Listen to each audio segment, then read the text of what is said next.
Frankie Ramirez wasn't like the other kids on his block.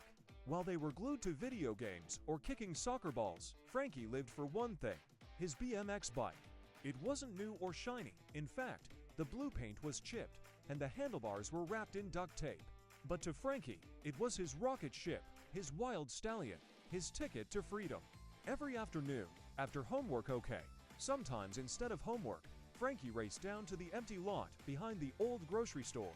The lot was a BMX wonderland: cracked pavement, dirt mounds, and a giant pile of wooden pallets that the neighborhood kids had turned into makeshift ramps.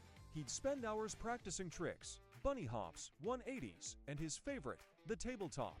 Each time he fell, he'd hop back up, brush the dust off his scraped knees, and grin.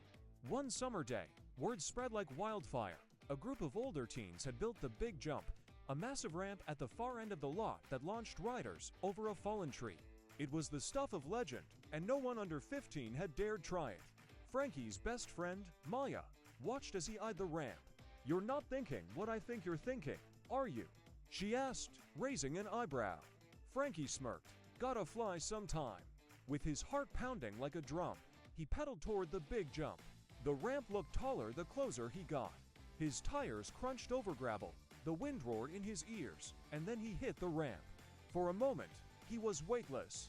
The world below blurred, and all he could hear was the rush of air and Maya's voice shouting, "Go, Frankie!" He cleared the tree, easily, and landed with a thud that rattled his bones, but kept him upright.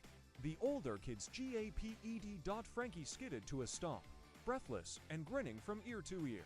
That, Maya said, running up to him, was awesome. From that day on, everyone called him Flyin' Frankie.